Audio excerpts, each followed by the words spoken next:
Hello, friends. You know that communication has become the hallmark of human society development because without communication, we cannot even exist for one day. Forget about existing for one day. We can't even exist for more than 1 minute because without the communication satellite over our head, we will not be able to calculate our time, we will not be able to send emails, we will not be able to have video call, and we will also not be able to stream the data that we are so accustomed to and used to. However, when we're talking about earth, our access to the lifestyle is largely dependent on where the network is available. We always keep checking whether the network is high, low, strong, how many lines, etc, etc. So now we are not fully covered on the surface of the earth. At the same time, we are thinking of going to Mars. So when we are going to Mars, are we going to solve the communication problem, or are we going to first enhance the communication problem on earth and build a separate network on Mars? That is a topic of discussion today, and the topic of discussion is how do we establish a practical communication channel with Mars, with the colony, and with the people who are either on the way or they settle down on the surface of Mars. Well, Mars is, believe it or not, is long way away. Mars is almost, the year of Mars is almost twice the year of Earth. So we know that the Earth go around the Sun, and it takes about 365 days to take one full circle around the Sun. However, Mars takes a lot, and because of that, because of the position of the Mars, the distance of Mars and Earth may vary. Because there could be instance where the Mars is on the other side of the Sun, and that is a long way away. Therefore, when we look at traveling to Mars, we, with the current technology, we think that we can reach there in next 6 to 7 months. But that window of 6 to 7 months comes every third year, or rather 2.5 years. That means if we have to make a travel from Earth to Mars, we have to wait for almost 2.5 years. And then if the people have to travel back from Mars to Earth, they will have to wait for another 2.5 years. So it is not only that the Mars is long way away, it has a bigger circle around, it has to draw a bigger circle around the Sun, but traveling from Earth also to the Mars could be very tricky, and it will be very controlled in a very in a very calculated manner.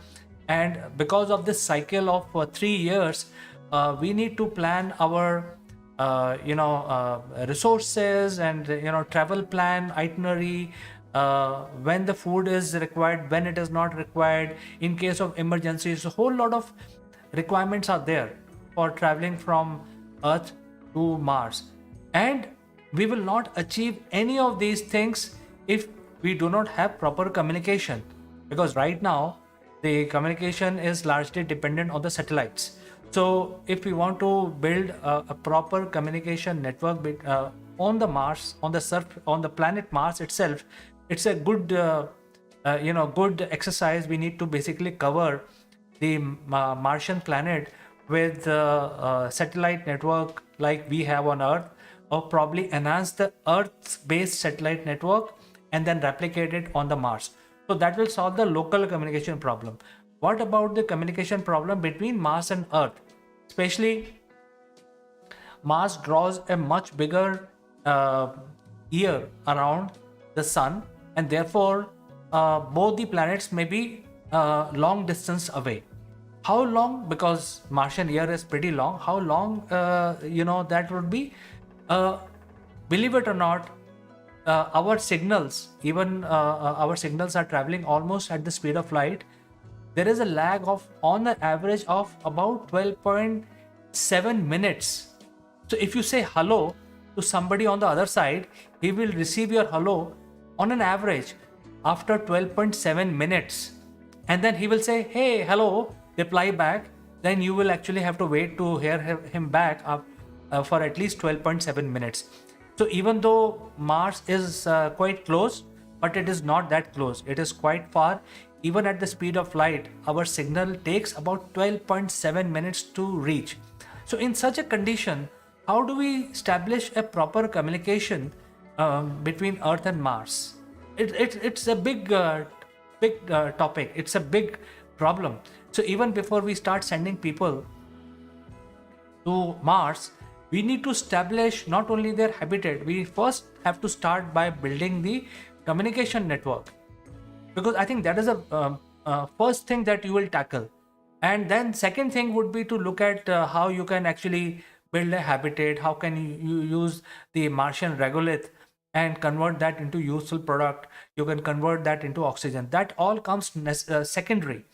The first thing is to basically build a satellite network, communication satellite network, so that you can effectively communicate between Mars and Earth, whichever location these two planets are. Because remember, there is a lag of 12.7 light minutes between Earth and Mars. Simply because they are long way away. Even though they are quite close, if you look at the solar system size, they are quite close. But solar system is a big place. I think that is something that we need to understand. So we need to establish this satellite network, that is understood. But as I'm trying to show you here, a straight line of sight communication will not be possible anyway, because if the Mars is on the other side of the sun, then obviously this network, this picture is not valid. So you need to have some relay station on the surface of the Mars, like we have on the surface of the Earth. Then we need to have certain satellites orbiting the Mars in different locations, so that proper communication sort of umbrella is provided on the surface of the Mars. And then we have to also enhance the network capability of satellites on the Earth, so that at least local communication on Mars and Earth can be taken care. And then we need to basically look at building satellite network, which is known as deep space network. So beyond the Earth, beyond the Martian planets, if you have to communicate between two planets, that is going to be accomplished by deep space network.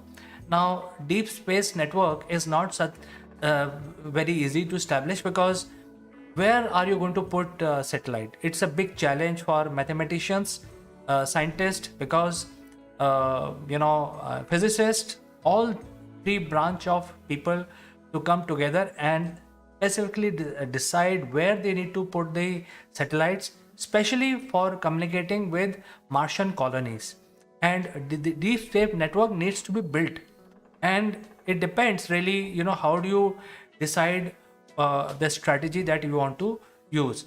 So let me use the my board right now to drive a point where I will tell you exactly why it is so important to basically plan the whole deep space network with the intention to communicate with Mars. So let me show you this picture which I have drawn on the blackboard, and this is Earth as I'm trying to show you, and fortunately the Mars has gone to the other side, unfortunately. So what has happened is, in between there is a ball of plasma which we call sun. So plasma will stop all communication coming from the other side of from its other side. So if people on Mars send a signal in this condition to Earth, then as you can say that 30% of this blockade will be provided in any case. So even if you put a satellite somewhere here, those satellites will not be useful, because they will not be able to send their signal to Earth. So what you need to do is basically look at this point as a satellite where the Martians can send message here, and then this satellite can relay the message back to Earth. So we can probably put a couple of satellites, maybe one on this side, and then it will have the same effect. There is nothing much we can do about the lag, which is almost 13 minutes of lag, because that is going to be there. So we don't know what to do, because the maximum speed that we can achieve is the speed of light, and nothing can exceed the speed of light, not even our signals. And the speed of light itself takes about 13 minutes to reach Earth from Mars. So we need to really look at the lag. However, in future, if we can come out with quantum way of communication, that may solve the problem. But I think that is beyond the scope of this video. So let's go ahead and look at why we need to put these satellites. And so if we put satellite anywhere else, the distance, say for example, if we put satellite here, then this distance may be longer than if you put the satellite here. Now this distance can even be shortened if you put a satellite somewhere near the Mercury. Then the distance can be shortened, and then we start receiving the signals quickly. So the whole calculation of where do we put the satellite so that we have year-long communication possible, irrespective of whichever location the planets are located during the year. That means we will need to put, first of all, we need to decide where we are going to, which orbit we are going to put these satellites, and then probably we need to put the pearl of satellites. I call them pearl-like satellites everywhere, so that wherever the Mars is, wherever the Earth is, the satellite network will establish communication between Mars and Earth throughout the year, irrespective of where the planets are located. So you understand, this is where the problem lies, and that is why it is so important to basically decide before we start building the deep space network for Mars and Earth. We need to basically study all of this and then decide where we are going to put our satellite. And once we decide that, then then we will be able to cover the entire Earth and Mars planets, always available. And then probably we can basically launch telephony services, we can launch TV transmission between the planets.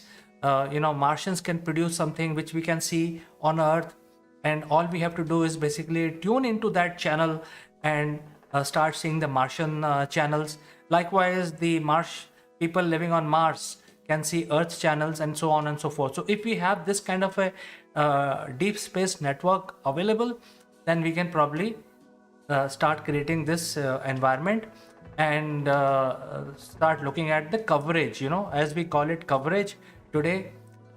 So we need to basically send a lot of satellites first to increase the coverage on the surface of the Earth, then create a network on Mars so that the coverage of the Mars can be achieved. And after that, as step 3, build the satellite in Pearl constellation so that both planets are always connected. Maybe at least one satellite or at least two satellites, they're always connected to each other, so that the proper communication or constant communication can be built between Earth and Mars.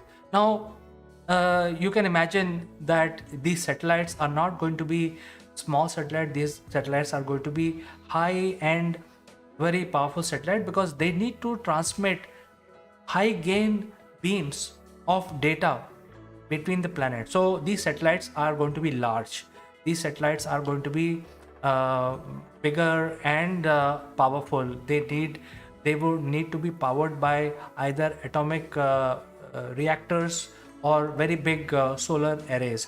So I think that's a major expense. Even before we start looking at settling people, sending people and settling down into colonies on Mars, these are the 3 things that we need to do. And this is even more difficult than setting up your colony on the surface of the moon, because moon is only 3 days ride, and even the signal takes about 1 minute, 1 light minute away.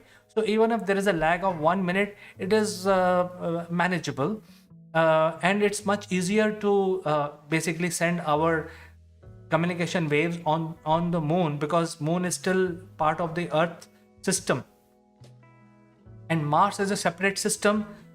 So we need to basically establish an array of satellite and basically create some sort of a wide area network between these two planets, so that people living on these planets will be able to have communication throughout the year. And it should be as simple as picking up a phone and calling your friend who's living on the surface of Mars, or vice versa. So friend, this is a big thing. I like to know what you think about this issue. And as always, thanks for watching. If you have any comments, do send in. I will catch you in the next one. Until then, bye bye.